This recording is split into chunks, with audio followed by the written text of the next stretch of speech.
están mis queridos placeros y placeras? Bienvenidos a Plaza Digital Perú.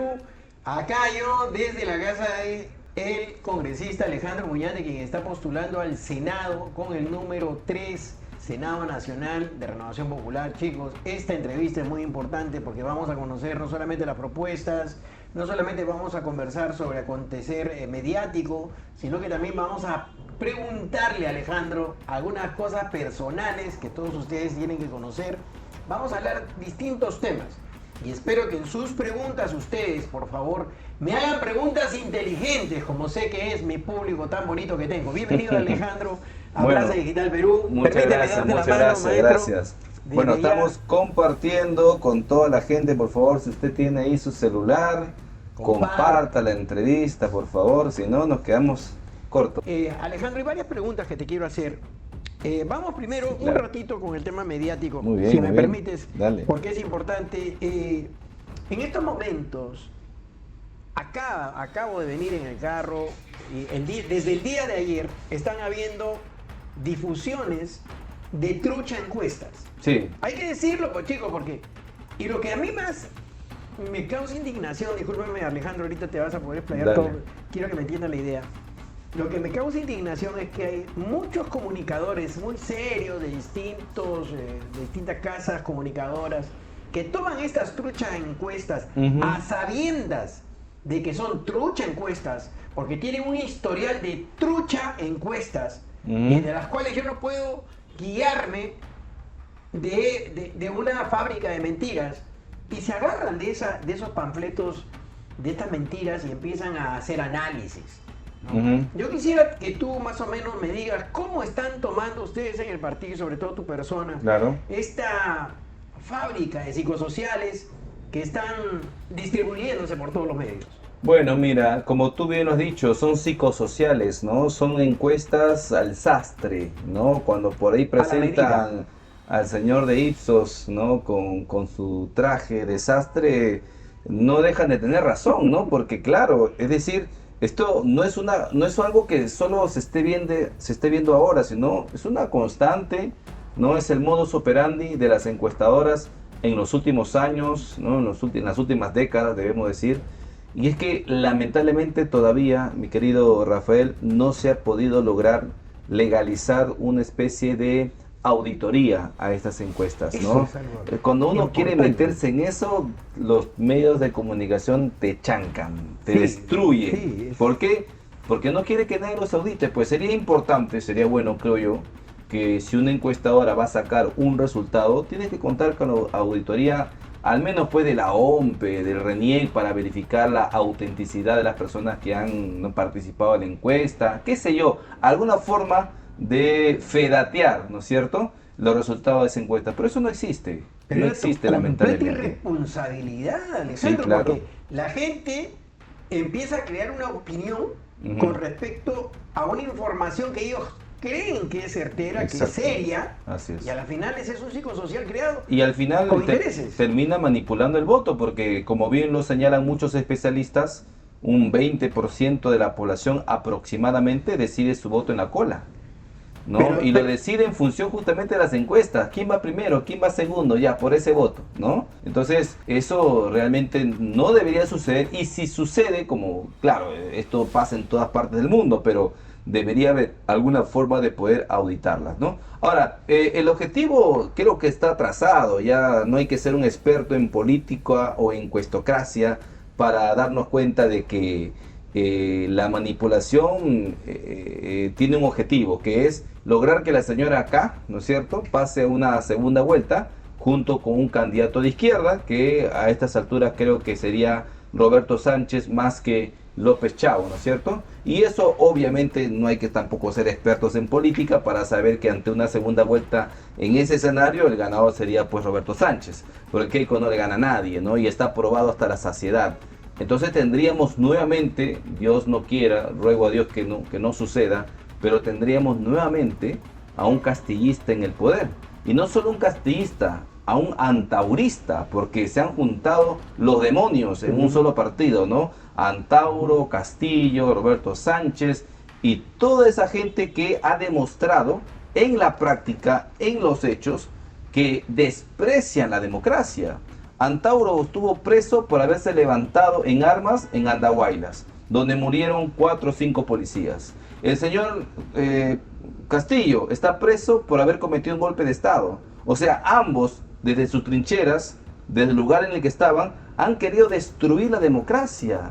Entonces, un partido político que participe de un debate democrático o de una contienda democrática llevando estos personajes, lo que nos está diciendo en la cara y sin ningún tipo de medias tintas es que si ellos llegan al poder van a hacer lo mismo, porque ahí están sus patrones, pues.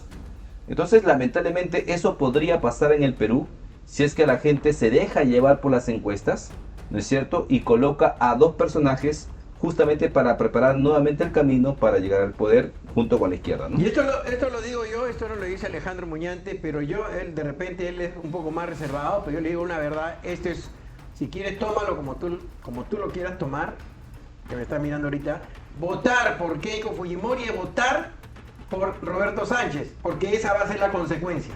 Y te añado algo más, votar por Carlos Spa, votar por Carlos Álvarez, votar por, a ver, otro que esté por ahí, William Zapata, correcto, Grosso, es votar por Roberto Sánchez también. Exacto. Pero claro, le está restando a Rafael la fuerza que necesita. Exactamente, para quedarse y no llegar a segunda vuelta, porque en segunda vuelta estoy seguro que Rafael le gana a cualquiera. Claro. Exactamente. Pero entonces, lo que no pasaría... Lo mismo que pasó en el 21, no, Hernando de Soto le quitó votos a Rafael, exacto. Ninguno de los dos llegó Keiko con Castillo. Claro, y eso que, bueno, con la ayudita también, ¿no? Sí, claro, por supuesto. De un proceso que estaba viciado, que hasta ahorita este señor Corbeto no entrega los documentos que le ha exigido el Poder Judicial. Pero ese es otro tema que lo vamos a hablar, ya lo hemos hablado, pero lo vamos a ir hablando en otro momento. Chicos, y esto es muy importante, estoy acá con Alejandro Muñante, candidato con el número 3. Escúchenme una cosa, chicos, escúchenme una cosa. Enseña este video, esta partecita que vamos a hacer, enséñasela, compártela, clipéala, porque hay mucho desconocimiento y el voto renovador tiene que ser el voto más efectivo, el que menos invalidez tenga, ¿correcto? Que menos votos inválidos, nulos, viciados tenga. A ver, vamos a ver, ya, creo que esto de acá, ya, perfecto, de acá, Rafael. Acá pondríamos el número... pero primero lo primero. Ah, Rafael, primero, las 5 R. Claro. Marcamos las 5 R. Dentro del recuadro. Dentro del recuadro, no se salga. Así es. ¿Correcto? Ahí está, ya está. Listo, ya cumplimos. ¿Por qué esto es importante, Rafael? Porque hay gente que podría marcar el número o escribir el número, pero se olvidó de marcar la R. Si eso pasa, inválido. Claro. Aunque es inválido. Chicos, escúchenme. En algunos tutoriales de otra gente están diciendo que es normal que dejen la R vacía. No hagan eso. Marquen las 5 R primero. Eso es falso. Entonces, primero las 5 R para asegurarnos. Si lo dejas así tu cartilla, así lo dejaras sin escribir ningún número, ya es un voto válido. Claro. Lo que sería inválido es que usted escriba los números y no marque la R. Eso sí es inválido. Porque no le den más chamba a nuestros personeros. Exactamente. Porque los personeros se van a ir a pelear ahí con personeros de otros partidos que van a querer impugnar votos. No le demos chamba a los personeros. Lo otro que he visto, querido Rafael, es que pone la X no en la R, sino en el recuadro blanco. ¿No? Pues. Sí. He visto mucho eso, así que yo sugeriría, estimados amigos, que la X siempre dentro de la R. Por eso decimos, marquemos las R's, no marquemos los cuadros en blanco. Los cuadros en blanco son para números. Para los números preferenciales. Como por ejemplo, yo voy a poner el número de Alejandro Muñante acá. Ya, a ver. Ahí está, el 3. El número 3, ya. Pasa el otro. Ahí 3. Tú puedes apoyar a más candidatos con sus números. Puedes apoyarlos, pero ya depende. Por eso, todos ustedes me han pedido los números, yo se los he mandado. Le he mandado los números de todos los candidatos. Ya. Hay algunos candidatos que faltan, por ejemplo, en el exterior, que no están. Y por cada región, por cada Lima, Ica, Arequipa, qué sé yo, por cada distrito electoral, hay candidatos a diputados. Y es eso otra lista que también las personas me lo pueden pedir. Muchas gracias. Bien, Alejandro, así es el 3 y luego ya se llena pues los demás de cuadros, ¿no es cierto? Pero esto es más o menos lo que queremos mostrar. Al final vamos a traer la cédula completa que está en mi camioneta, ¿ya? Acá falta un cuadrado, ¿no? Porque sí, ahí falta un cuadrado, exactamente. Uno más que podrías ayudar a otro candidato también nacional. Para el Senado Nacional, así es. Para que puedan entenderlo. Gracias, Will. Muy bien, gracias, Will. Bueno, queremos saber un poco de ti. Queremos saber cómo te inicias tú, primero como profesional, porque tú eres un gran profesional. Sé que eres abogado. Quiero saber, tú tienes tu estudio jurídico, ya ganabas dinero cuando eras abogado. Sí, claro. Y te iba muy bien, tienes una casa muy bonita, un lugar muy bonito, una vista preciosa. Bueno, es una zona muy conocida, ¿no? La residencial San Felipe, ¿no? La Resi, como le dicen, ¿no? Sí. Pero hay un antes, ¿no? Hay un antes. Evidentemente yo no crecí en esta zona. Siempre voy a decir que fui más pobre que Acuña, ¿no? Y esto no es no es un cliché ni una frase banal. ¿Por qué? Porque Acuña sabemos que nació pues en Cajamarca, ¿no? En un pueblo de Cajamarca. Pero Acuña pues al menos tenía su gallinita, su cuy, ¿no es cierto? Tenía una casa, un campo. En mi caso, Rafael, no tenía nada de eso. Yo viví en Santiago de Ica, en dos cuartos de adobe, ¿no es cierto? No teníamos baño, por muchos años no teníamos baño, hacíamos nuestras necesidades en una casa abandonada. Soy el último de de 3 hermanos mayores, tengo una hermana menor. Y bueno, me tocó mucho vivir esa realidad que yo no lo cambiaría tampoco, porque tuve la dicha de crecer en provincia, ¿no? Jugar a pie descalzo la pelota, ¿no? Irme a la chacra a cortar los mangos, las uvas, ¿no? A veces cuando uno tiene hambre, pues va a la chacra y sacia su hambre con la fruta que Ica te produce. Me he bañado en ríos, en sequias, ¿no? Tuve una infancia feliz, una infancia muy pobre, evidentemente, con recursos muy limitados. Estudié toda mi vida en colegio nacional, tanto inicial, primaria y secundaria. Y como cualquier otro provinciano, cuando ya ves que las oportunidades se te cierran justamente por la falta de recursos, pues vine a Lima, ¿no? Con mi mochila, con 20 soles en el bolsillo, ¿no? Para hacerme de un futuro, ¿no? Y quizás muchos de los que nos escuchan se sienten identificados porque también pasaron por lo mismo, ¿no? No tuve la suerte de tener acá familia que me reciba. Sí, tuve un tío que de una manera me ayudó porque él ya trabajaba acá, pero no es que me regaló algo, ¿no? Todo me lo gané con el sudor de mi frente. Y gracias a Dios pude estudiar una carrera profesional. Mientras trabajaba en el día, estudiaba en la noche. ¿En qué trabajabas? En el Parque Industrial en Villa El Salvador. O sea, yo he sido vecino de Villa El Salvador, después me fui a vivir a San Juan del Lurigancho. Tuve la dicha de vivir en los distritos, digamos, más pujantes o más representativos de Lima, ¿no? Sobre todo esos distritos que le ofrecen tantas oportunidades hasta hoy a nuestros hermanos provincianos. Así que trabajé, estudié, logré obtener mi carrera profesional, pero no me quedé ahí, o sea, tranquilo, quise hacer más, quise aprender muchas más cosas. Y justamente cuando mi esposa también es abogada, ¿no? Con ella pusimos un estudio ahí en el Cercado de Lima, antes de la pandemia, cuando todavía no había mucho esto de la digitalización y podías tú hacer los escritos, ¿no? Y generarte más ingresos. En el Cercado de Lima, ahí en la Jerónimo Quesada, al costado nada más del Poder Judicial. No, ya como abogado. Primero era estudiante, como estudiante apoyaba a mi esposa, quien ya era abogada, y después me gradué y ya comencé a hacer mis propios escritos. Teníamos ese estudio que nos estaba yendo muy bien, hasta que por designios divinos me convocaron para la política, ¿no? Pero sí. ¿Tú te haces cristiano cuándo? No, desde mucho antes, desde que estuve en Ica. Tú ya desde niño eres sí, no tanto de niño, desde adolescente. No tuve un hogar cristiano. Yo conocí a Cristo así porque Él mismo me llamó, como dice, a su luz admirable. Así que conocí la palabra de Dios que me formó. Claro, no he sido el gran cristiano, no he sido el modelo de cristiano, pero la palabra de Dios estuvo sembrada desde muy joven en mi corazón, que eso fue lo que finalmente me condujo a que hasta el día de hoy, por ejemplo, ya siendo una autoridad en este país, nunca corte el cordón umbilical con los cristianos. Yo creo que Dios está haciendo un llamado a sus hijos de todas maneras, sí, a la política, sí, porque no nos podíamos quedar sin hermanos en la política, no podemos. Así es. Tenemos que tener hermanos en la política. La gente buena tiene que ingresar a la política. Mucha gente reniega de los políticos de hoy porque justamente los buenos se han retrotraído, pues se han sustraído de esa responsabilidad. Pero yo cuando enseño esto, querido Rafael, hacia las comunidades, las iglesias que me invitan, ¿no?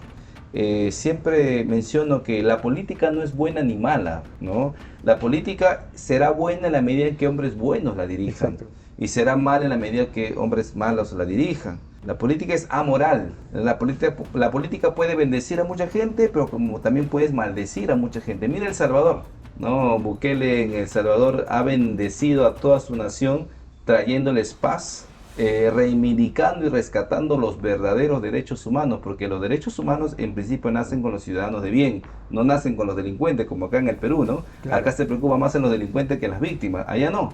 Allá han cambiado el chip y hoy en día, gracias a la política que aplicó Nayib Bukele, pues evidentemente el pueblo de El Salvador hoy goza, ¿no?, de paz y tranquilidad como nunca antes lo ha gozado en su vida, ¿no? Entonces, eso es la política. La política te permite ayudar a mucha gente, pero ¿por qué hoy día la política es tan rechazada? Porque justamente, ¿no?, lamentablemente han llegado hombres perversos, hombres malos, hombres que no solamente se han querido con el derecho de coger nuestros recursos para enriquecerse ellos mismos, sino que ahora quieren imponer sus ideologías hacia el resto. Ahora se meten con tus hijos, ahora se meten en tu familia, ahora se meten en tu iglesia, ahora se meten con tus valores patrióticos. Sí. O sea, sus ideologías las están impregnando y las están haciendo políticas públicas. Y eso es lo que nosotros no debemos permitir. Acá hay un comentario que me dice: Muñante es el que más ha laborado en el Parlamento impulsando leyes para proteger a la familia, niños y adolescentes. Leyes para luchar contra el crimen organizado. Sí. ¿Qué leyes has promulgado, has impulsado tú para que... Bueno, mire, en cuanto a la defensa de la vida y la familia, debo decir que he tenido una partner ahí en el Congreso, ¿no?, como la congresista Milagros Fauri de Aguayo, con quien juntos hemos desarrollado pues una agenda pro vida, pro familia súper exitosa. O sea, yo a veces, Rafael, me pongo a pensar y digo, ¿cómo es que logramos tantas leyes aprobadas en defensa de la vida y la familia si ambos, ¿no es cierto?, somos nuevos en política? O sea, sí. Este es mi primer cargo, mientras que tú has visto pues Mulders o Jorge del Castillo, ¿no es cierto?, con tantos años en el Parlamento, que no han tenido el mismo éxito, ¿no es cierto? No han podido llevar a cabo sus agendas como han querido. ¿Y por qué nosotros sí? Si no somos expertos en esto. Lo único que yo le atribuyo es a la gracia, a la misericordia de Dios, nada más, ¿no? Que nos pone, nos capacita, nos da instrumentos como para poder persuadirnos no solamente al derechista, sino también al izquierdista, porque cuando hemos promovido leyes, por ejemplo, la ley que protege al concebido, la ley que elimina los baños trans, que fue lo último que aprobamos de mi autoría, allí votaron gente de derecha y gente de izquierda, ¿no? Entonces, ¿cómo tú lo logras convencer? Porque le pones algo lógico sobre la mesa. Mira, sentido común, ¿no? Sentido común simplemente, ¿no? Entonces ellos entienden el mensaje. Entonces, gracias a Dios hemos podido lograr varias leyes pro vida y pro familia. Por eso que nos aman, pero a la vez también nos odian. Para ponerte un ejemplo, cuando se aprobó la ley que elimina el lenguaje inclusivo, ¿no? Solamente esa ley, para poner como ejemplo. Cuando se aprueba esa ley, ¿tú sabes cuántas licitaciones, cuántos contratos, cuántas capacitaciones se cayeron? Muchísimas, pues. Y ese dinero que era de los peruanos se ha ahorrado, porque esto iba a parar en los bolsillos de las ONGs.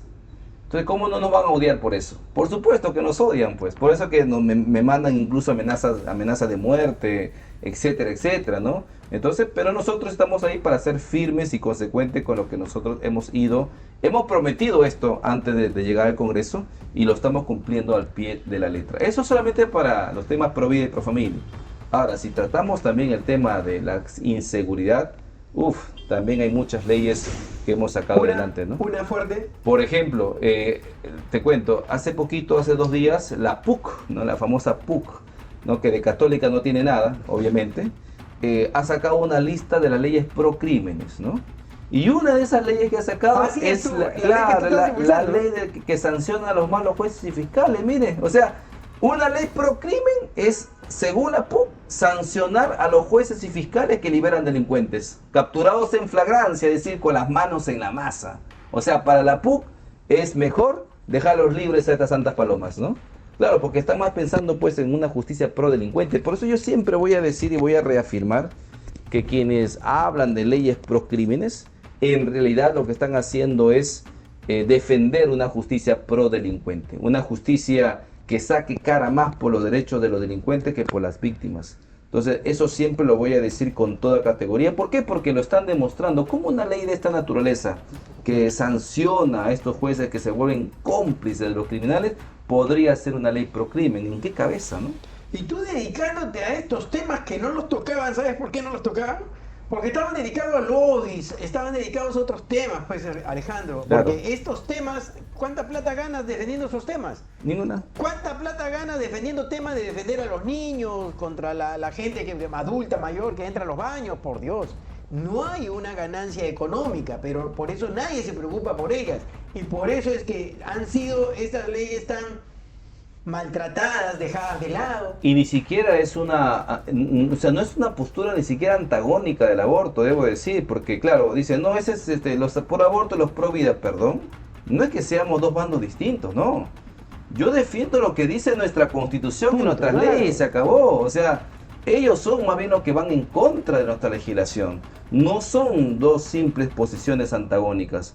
Unos defienden la vida porque así lo establecen nuestras leyes, y otros quieren subvertir nuestras leyes, subvertir nuestros principios, subvertir nuestra identidad cultural. Acá dice, necesitamos más Alejandro Muñantes y más Milagros Aguayo. Ojalá. Ambos saldrán elegidos para defender. Estamos orando por ustedes. Yo creo que hay más también hermanos que se están presentando. Sí, mucho, ¿no? Más. Ahora, ahí lo tenemos, creo, a Leo. Sí, de Paz. tenemos muchos. Ahora, yo quisiera por favor pedir a nuestros seguidores, he escuchado y he leído por ahí, han dicho, no voten por Alejandro Muñante porque él ya está dentro. Voten por otro, dicen. Un momentito, un momentito.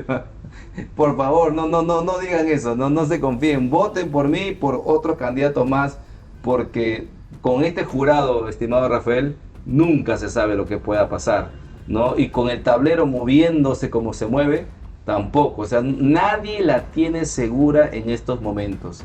Así que, y si logramos ser uno de los más votados, mejor pues, porque así llegamos con fuerza y tentar la posibilidad, ¿no? Decidir el Senado o ser parte de quienes dirijan el Senado. ¿Por qué? Porque necesitamos gente honesta, gente decente. Y para lograr eso, obviamente necesitas llegar con fuerza, no puedes llegar pues arrastrando, ¿no? Ahora, en Renovación hay muy buenos candidatos, entre evangélicos y católicos. Evangélicos hay como 22 líderes evangélicos a nivel nacional. No son la gran mayoría de postulantes, obviamente, pero son líderes que yo los he podido conocer y puedo reafirmar que son gente que así como nosotros la tiene clara. Pero también hay buenos católicos como Frank Kerkleg, ¿no? Aldo Bravo, Roxana Rocha, Javier Cipriani. O sea, tenemos... Javier Cipriani es un vamos a tener, persona. Si todos ellos salen elegidos, vamos a tener una bancada conservadora, pro vida, pro familia, claro. así sin ningún tipo de... De repente este tema, pero te lo tengo que preguntar, bueno, acaban de preguntar, no te caiga muy bien, porque yo sé que tú eres una persona muy, muy sencilla, no te gusta alardear mucho, pero acá te están proponiendo ya como presidente del Senado. Bueno, eso se verá porque algunos creen que si uno es el más votado, tienes el derecho de ser presidente del Senado, y no es tanto así. Lo que sí te da esa, digamos, esa posibilidad es que llegas con fuerza, como uno de los más votados te podría dar ciertas credenciales, ¿no? Pero de todas maneras la presidencia del Senado va a depender del acuerdo con las otras fuerzas políticas, porque quienes votan son los senadores, no son tus electores. Entonces, de todas maneras tiene que presentarse una lista, ¿no? Para, en acuerdo con otras bancadas. No es en automático que el más votado es presidente del Senado. Eso, ¿sabes qué sí te da? Te da como presidente de la comisión instaladora. Ya. El más votado, pero creo que es el más votado del partido más votado, algo así, ¿no? Te da la facultad de ser el presidente de la comisión instaladora, pero solamente eso es para juramentar a los congresistas, ¿no? pero de ahí ya eligen a la mesa directiva formal, donde sí se tiene que hacer un acuerdo entre otras bancadas para no la mayoría. Alejandro, aparte de eso, pues te da a ti la legitimidad de haber por tenido supuesto. cualquier cantidad de votos, ¿no? Porque hay un montón de congresistas que llegan a ser presidentes y no votaron ni 10.000 personas por ellos. Esa es la paradoja de este sistema que tenemos. Sí, lo ha dicho muy bien, sí. Bueno, Alejandro, vamos a pasar ahora a otro tema que también es un poquito... no, yo sé que tú eres superado con respecto a esto, pero han habido ataques contra tu persona. Sí, claro. Ataques fuertes. Muy fuertes, sí. Ataques contra, incluso, bueno, contra tu moral, contra tu... La verdad es que no vale la pena ni mencionarlo, pero tú, ¿cómo reaccionas a estos ataques? ¿Cómo reacciona realmente a Alejandro Muñante, no congresista, no candidato, sino Alejandro Muñante persona? Mira, ¿Cómo reaccionas y cómo te vas a mantener en estas 2 semanas que van a haber muchos más ataques todavía? No voy a negar que evidentemente estos ataques, sobre todo cuando te tocan en la parte personal o familiar, te duelen, ¿no es cierto? O sea, uno no es de madera, uno no es de piedra, pero inmediatamente lo proceso, ¿no? Y lo veo también como un galardón, porque entiendo que cuando llegan estos ataques personales, ¿no? Es porque no encuentran la manera de cómo cuestionarte, ¿no? O sea, no soy corrupto, no tengo rabo de paja, no tengo denuncia, no tengo investigaciones, no tengo nada. Entonces tratan de buscar cómo lo agarramos a este señor para restarle credibilidad. Entonces, como yo siempre he sido un defensor de la vida y de la familia, un opositor férreo del lobby LGTB, entonces algunos por ahí taraditos han dicho, entonces debe ser un gay reprimido, ¿no? U otros dicen, es un fanático religioso. O sea, no les entra en la cabeza que uno defiende una postura por principios, por valores, porque así uno ha sido formado, ¿no? Entonces, como no tienen nada de eso ellos, ¿no es cierto? Entonces siempre te atribuyen un porqué malicioso. Por eso la Biblia dice que el que es inmundo tiene pensamientos inmundos, ¿no? El que es justo, en cambio, tiene pensamientos justos. Yo me imagino que desde su óptica, ¿no? Completamente tergiversada, me acusan de estas cosas, pero evidentemente cuando muestras pruebas en contrario, ahí se quedan completamente callados. Alguna vez el diario La República incluso quiso, digamos, acusarme o difamarme. Lo hicieron a través de una portada de su periódico de físico, cuando presentamos el proyecto de ley para reformar el sistema del Ministerio Público, ¿no? El Ministerio Público en su conjunto, porque en ese tiempo pues la señora Delia Espinosa, Patricia Benavides y todos estaban empantanados en una lucha de poder donde prácticamente pues la Fiscalía se había convertido en un ring de box y no en esa institución que los peruanos necesitamos para que persigan el delito, ¿no es cierto? Entonces, frente a esa situación calamitosa, nosotros, la bancada de Renovación, presentamos un proyecto de ley para reformar el Ministerio Público, para no hacerlo nosotros, sino que se pueda crear un comité de fiscales, porque son ellos los que conocen su casa, de una reforma estructural del sistema del Ministerio Público. Esa sola presentación del proyecto de ley, porque ni siquiera era una ley aprobada, era un proyecto, ¿no es cierto?, me valió una portada del diario La República y nos puso ahí la cara de varios de los congresistas promotores de la ley como parte de una organización criminal y que estábamos denunciados por corrupción. Yo cuando vi eso, pues, ¿de dónde sacaron esto, no? Inmediatamente solicité información al Ministerio Público para ver si tenía alguna denuncia de la que no me había ni enterado, ¿no?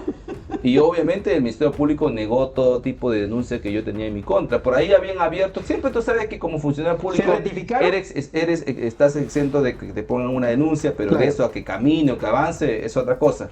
Habían unos registros, ¿no es cierto?, pero de denuncias archivadas, pues, porque vieron que eran denuncias sin pie ni cabeza, ¿no? Entonces yo les mandé una carta notarial a la República, a la Mula también, quien comenzó con esto. Y sí, supuestamente se rectificaron, pero ¿sabe cómo se rectificaron? No con una portada, sino con una publicación en su medio digital. Ahí está su gran rectificación. Así se manejan pues estos medios de comunicación, lamentablemente. Bueno, tenemos este tema de los medios de comunicación que pucha, manejan opinión y muy sensible. y van creando de alguna manera a través de pura calumnia. Claro, miente, que algo queda, ¿no? Así es. Bueno, hay otra pregunta que te quiero hacer muy importante. Mira, en los medios caviares, esta gente, generalmente que tú le hablas de Dios y le sale sarpullido. Sí, claro. ¿Ya? Entonces hay ciertos periodistas, yo no sé si son periodistas, la verdad que no tienen el título de periodistas. Yo no soy periodista y siempre lo digo, pero ellos dicen que son periodistas. Y ellos dicen que Alejandro Muñante, que Rafael López Alega está llevando a Alejandro Muñante, a la pastora, que ellos están hablando de Dios, que han metido a Dios en la política y que este va a ser un Estado, ¿cómo se llama? Teocrático, fundamentalista. Y eso obviamente a una mentalidad, pues a la juventud como el que le choca un poquito, ¿no? Es decir, creen que tú eres tipo el ayatolá, que vas a mandar entonces, me falta la barba, nomás me falta la barba. ¿Qué claro. es lo que le tienes que decir a esta pues, gente? Obviamente estas acusaciones de que uno quiere imponer su fe ya deberían estar descartadas de plano, ¿no? Porque hasta el día de hoy, querido Rafael, jamás ningún proyecto de ley de mi autoría ha buscado eso. Porque la fe no se impone, Rafael. Rafael, la fe se comparte, la fe se testifica, ¿no es cierto? Pero la fe jamás se impone. Jamás yo voy a obligar a nadie a hacer el bien, ¿no? Porque finalmente eso es un trato de Dios para con las personas. Lo que yo hago en mi función de parlamentario es de salvaguardar lo que ya está establecido en nuestra Constitución. Por ejemplo, cuando yo defiendo la vida desde la concepción, ¿no? Algunos dicen, estás legislando desde tu fe. Esa gente no ha leído la Constitución. La Constitución dice claramente en el artículo 2, inciso 1, ¿no es cierto?, que la vida humana, que el concebido es sujeto de derecho para todo cuanto le favorece. Eso está en la Constitución. Está en la Declaración Universal de los Derechos Humanos, está en la Convención Americana de los Derechos Humanos, está en nuestro Código Civil. ¿Cómo es que yo quiero imponer una creencia? O sea, simplemente defiendo lo que está establecido en nuestras leyes. No estoy imponiendo una creencia, no estoy imponiendo una fe. Cuando quieren, por ejemplo, promover el matrimonio homosexual, me opongo también rotundamente, pero no lo hago porque quiero imponer una fe, sino porque la Constitución, la ley y la Convención Americana dicen claramente que el matrimonio es la unión entre un hombre y una mujer. Entonces, de ninguna manera he querido imponer mi fe a nadie, porque yo como cristiano que soy, sé perfectamente que eso no es así.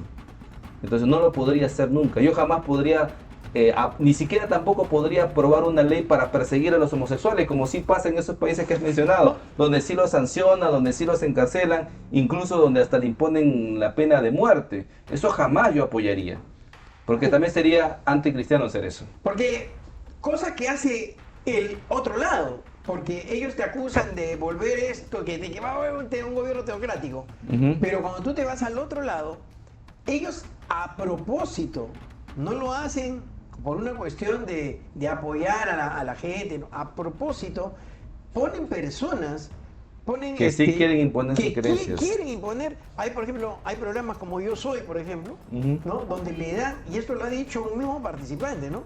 Que si tú eres gay, ¿correcto?, tienes más opción a salir a la segunda vuelta, a la tercera vuelta, no sé cómo es eso. Y así en distintas organizaciones. Y si cantas a favor de Dios, te eliminan a toque. Te eliminan, oye. Claro. Y lo que estábamos conversando antes de la entrevista, lo que ha pasado en el estadio en Europa, ¿no? Donde ponen la imagen de Jesús y vetan al... Censurado, pero ponen la imagen del demonio. Sí, también. Hay un comparativo incluso, ahí no dicen nada. Por ejemplo, la celebración de los Juegos Olímpicos, ¿no? La celebración de los ¿te Juegos acuerdas Olímpicos? o no? Claro, entonces ahí hay una tendencia evidentemente a destruir nuestras raíces cristianas, ¿no? Y eso es lo que nosotros no queremos. Por eso que nos insultan, pues. ¿Por qué hasta el Jurado Nacional de Elecciones se inventó una resolución para sancionar a los candidatos que osen mencionar a Dios en el debate público? ¿Por qué se hizo eso? Con la finalidad precisamente de evitar que los cristianos lleguen a la política, pues, ¿no? Que de creyente, sea católico o sea evangélico, lleguen a la política, porque saben perfectamente bien que nosotros somos, pues, la piedra en el zapato de esa gente. Saben que no les vamos a permitir ni una, ¿no? Y por eso quieren evitar a toda costa que nosotros lleguemos, ya sea a través de insultos, ya sea a través de acusaciones, de difamaciones, o sea, a través de una resolución que nos persiga por simplemente manifestar públicamente nuestra fe. De fe, con pocas personas de fe, 11 congresistas, nada más, y pocas personas de fe en el Congreso, ellos han podido lograr defender a la familia, al niño, a la niñez y nuestros valores pro familia, pro vida. Imagínate el poder que le vamos a dar, tenemos la oportunidad de hacerlo.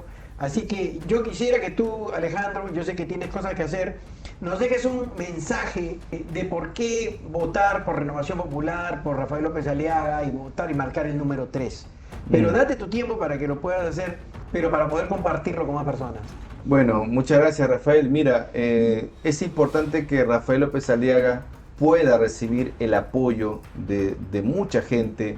Ha habido cuestionamientos, hay gente que no le gusta al 100%, ahí dicen sí, pero esto, sí, pero el otro. Miren, tenemos que dar un paso de fe, tenemos que hacer un acto de fe, ¿no? Lo que pase a futuro solo Dios lo sabe, porque si nos ponemos a especular, sí, pero si lo va acá, y si pasa esto, y si pasa lo otro, eso ya depende de Dios, no depende de nosotros.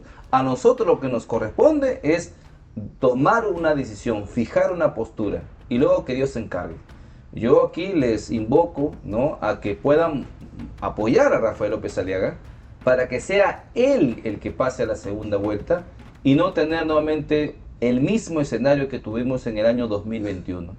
Queremos apoyarlo, queremos darle nuestro respaldo.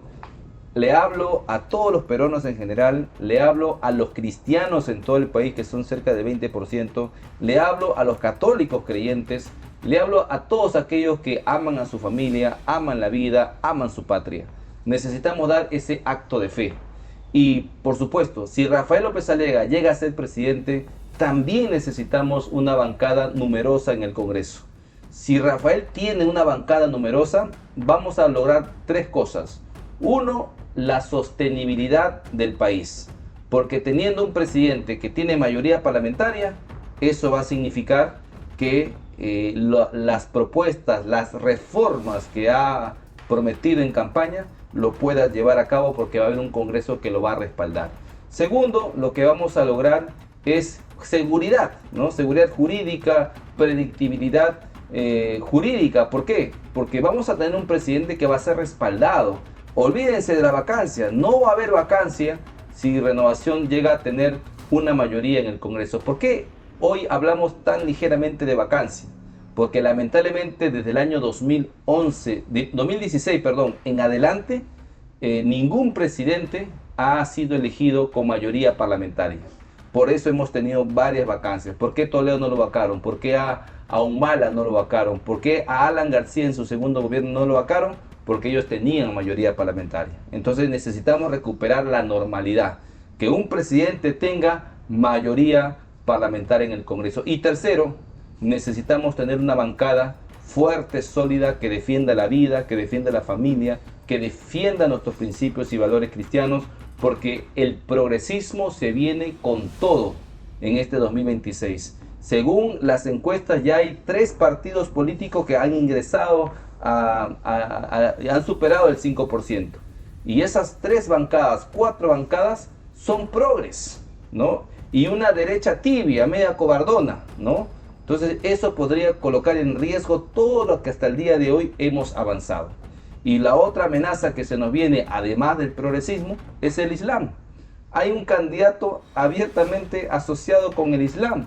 Si no, vayan ustedes a Tacna y se van a topar con una mezquita. Y ustedes fíjense en la mezquita qué letrero tiene. Van a ver ahí un candidato de izquierda como López Chao que está con el Islam. Y van a meter congresistas. Un Islam, claro, que está avanzando cada vez más y está creciendo en un Perú cuyas tasas demográficas han caído estrepitosamente.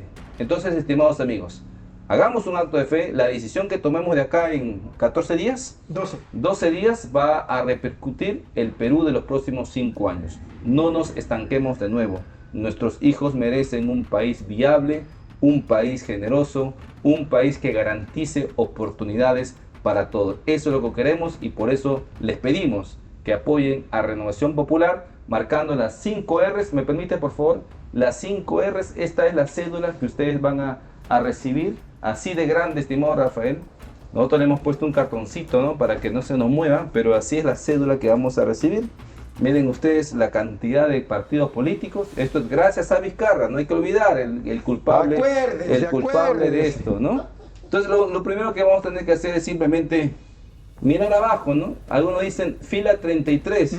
No, porque mientras usted cuenta acá ya pasó el minuto. Ya. Se va a equivocar. Claro, de acá mejor para arriba, si es que quiere, ¿no? Número 6, de abajo para arriba, número 6, aquí está renovación. En toda esta fila, usted tiene que marcar las 5 R's. Lo primero que tiene que hacer, siempre vamos a incidir con eso, porque hay gente que podría olvidarse de marcar la R y escribir el número, y ese voto es inválido. XXXX sobre la R. Y luego el Senado Nacional, que es la segunda columna, al costado del presidente, escribir el número 3 de su servidor Alejandro Muñante. ¿Qué queremos hacer en el Senado? Lo mismo que hemos hecho hasta el día de hoy. Defender la vida, defender la familia, defender la patria, defender la libertad. Queremos ser ese muro de contención en el Senado, porque acuérdense, Rafael, en diputados te pueden aprobar hasta el aborto. Sí. Pero esa ley va a pasar al Senado. Y ahí es donde cuando pase al Senado, ahí vamos a tener que levantar ese muro de contención. Entonces necesitamos gente que nos represente en el Senado. Así que ya lo saben, este 12 de abril, este es el voto que usted tiene que hacer por Renovación Popular. Fe en Dios y tomar una decisión. Vamos a ganar en primera vuelta, Dios mediante. Alejandro, vamos a ganar en primera con fe, dice la gente, Alejandro. Chicos, y yo le digo una cosa, las propuestas que está diciendo Alejandro Muñante, en ningún otro partido están hablando de esto. Ningún candidato de ningún otro partido está hablando de defender la familia. Ningún otro partido está hablando de defender la vida del no nacido, del concebido. Nadie habla de eso. Nadie habla del Islam. Nadie habla del Islam. Nadie habla. Ojo, ningún candidato presidencial como de Rafael López Aliaga en el mismo nivel, hablan por ejemplo de Odebrecht, hablan por ejemplo de no pagar prensa. Y de reducir el Estado. De reducir el Estado. ¿Y sabes por qué no hablan eso, estimado Rafael? Porque la gran mayoría de partidos políticos ve el Estado como un botín. Exacto. Quieren llegar y poner a todos sus amigotes. Exacto. Rafael en cambio los quiere reducir. Por eso que no lo dicen, porque no les conviene, porque ellos ya están comprados hasta los tuétanos. Exacto. La prebenda ya se hizo a mansalva. Todos los que salen a apoyar a estos otros partidos ya tienen puestos de trabajos asegurados. Exacto. Y por eso que a Rafael no lo quieren. Por eso también estas truchas encuestadoras, estos medios de información que no van a cobrar un mango de Renovación Popular cuando entre al poder, están ahorita creando una vorágine de mentiras, un montón de adefesios, un montón de calumnias. Están formando opinión. Muchas gracias, Alejandro. Dios te bendiga. Muy bien. Bendiga tu hogar. Muchas gracias por haberme vivido. Muchas gracias. Ya nos Gracias. estamos viendo. Chao, chao, chao, chao, chao.